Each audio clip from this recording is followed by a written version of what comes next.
Hi, this is Drew Tignanelli and Tim Maurer, the Financial Consulate, and we wanted to get in touch with you today to talk about some of the things that are going on in the market. Drew, we've had a number of clients call or email and say, hey, this whole debt ceiling thing is scaring me. Is there reason for fear specifically tied to the debt ceiling? There's no doubt that the market has been volatile since these debt talks have gone on, but that's strictly coincidence. Okay. Let me illustrate this. Sure.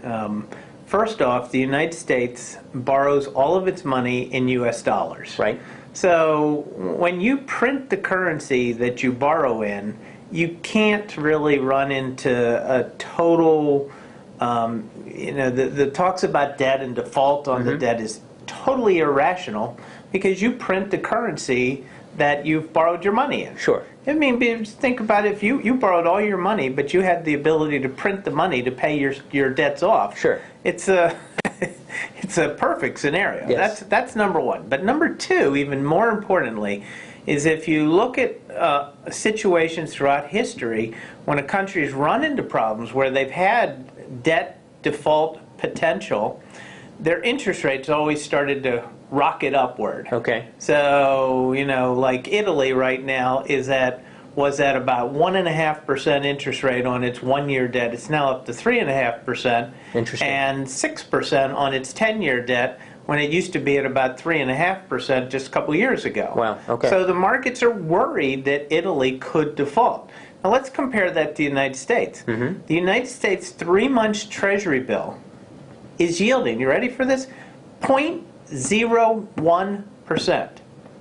Can't go any lower. It's zero. It's right. In essence, it's 0%. People are lending money to the United States government saying, you hold on to it and just give it back to me whenever 3 months is up because I'm afraid.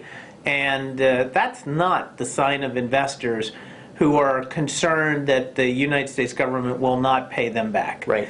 The 10-year Treasury is yielding 2.9% today. 2.9% a year for 10 years, not knowing whether the government's going to be able to make good on that in 10 years, but investors are not worried. This is not the problem. It is a concern that our politicians are so dysfunctional. Sure. That's a concern. Sure it is. But the investors in the markets are not concerned about it. Therefore, the debt default talks are totally a sideshow, a circus, a statement of our dysfunctionality. So in other words, these are not the thing that are impacting the markets, creating volatility today, but something is. What do you suppose is creating this volatility? Oh, it's very clear. It's Europe. Europe is a mess. It's a disaster. And if we were in a free market like back in the 30s, where governments didn't intercede with the markets, didn't bail things out and so forth. Course just played out. Right. Course just played out. Let the hand play as it may.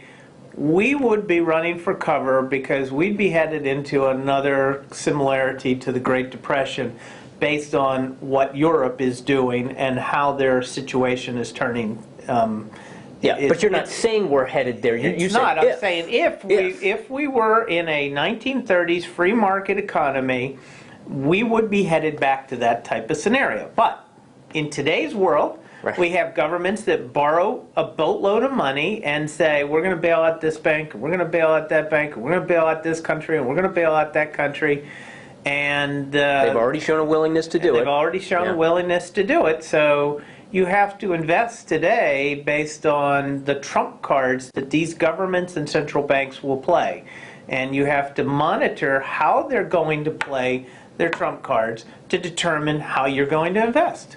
If you ran for cover right now, you'd be sitting like some investors in Treasury bills yielding zero. And that makes no sense whatsoever in the United States right now based on the way we're handling our economics.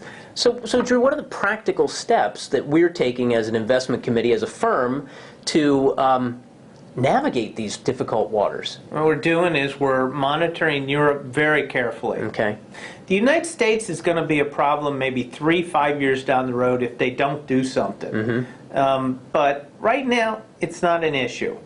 Europe is a potential for a deflationary spiral that could have repercussions to our banking system, our government, and the rest of the world. But The European Central Bank and the European Union say they're going to bail this thing out. And therefore you have to, play the markets based on that trump card that they could potentially throw.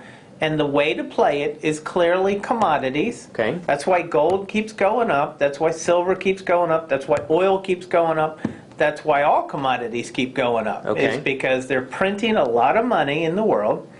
And you have to look for the strong currency countries of the world where you know that they don't have deficit problems, they don't have debt problems, that they're managing their economies right, and that's Asia.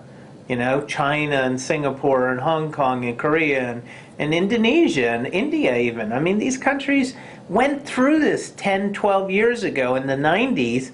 They got their problems rectified. And Europe and the United States are now getting their shellacking. So you lend your money to the countries that you know are going to be able to pay it back, and their currencies are going to be strong at the same time. Yeah. You also look for companies that pay a great dividend, and do a lot of business internationally, like Kraft and Johnson & Johnson, which we happen to own. Because you're also not making a whole lot of money in money markets or anything. You're basically making zero on those. Look, if you make 2% on your money in a dividend-paying stock, and even if it goes down a little and then comes back and goes down and comes back and then goes up a little, and 2 years down the road you sell it for a 5 or 10% profit, you far outperform just sitting your money in cash. And that's why you got to look for companies with very strong balance sheets, very strong company structures, doing a lot of business, especially overseas, where you feel that the price of the stock is unlikely to go down and stay there forever. Yeah. Now that's what we're looking for. And we find that in many good companies. And some clients have given us a hard time saying, oh, look at your stocks that are down in price. Well, they were up in price a couple weeks ago. And now they're down, and next week they'll be back up again. And these are great companies. They're not going anywhere. And they're paying us a great dividend while we wait. And one day we'll sell them for more than we hope for. We can't guarantee that, but we expect to. And based on valuation analysis, I'll tell you, just as an aside, with the currency devaluation of the U.S., I really felt it. Last week, I was on vacation in Canada. The loonie. Well, last time I was in Canada, for every one of my dollars, I got $1.50 Canadian. Right. This time it was basically 90, even. It's 95 cents. Right, I got less than. Right. It was amazing to just see that in person. Canada is a commodity-based nation. They are, and I was in Calgary, which is the center of that. And when you're a commodity-based nation in a commodity-based bull market, which is what we're in, and oil is one of our favorites, and Canada is one of the most oil-rich nations. It is the most oil-rich nation in the this half of the hemisphere. What are we in? The eastern or western? I think we're in western. In the western half of the hemisphere. How do they know Last that? I checked. I don't know, Drew. They just say it. Somebody says it, and that's how. But how do they know whether it's the eastern or western hemisphere? Because if you're on this side, then we're, Yeah, which maybe is it east, came which through a is bolt west. of lightning. I'm not sure. Anyway, so that's the way I see it. Okay. I don't, again, don't worry about the U.S. debt crises.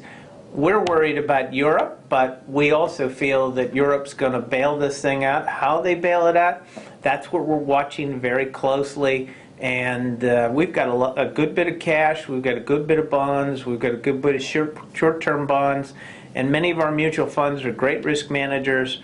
And, I think, we're positioned the way we need to be right now. Plenty of risks to be managed, that's for sure. And they're all paying good dividends, so we'll get through this. Anyway, this is Drew Tignanelli saying God bless.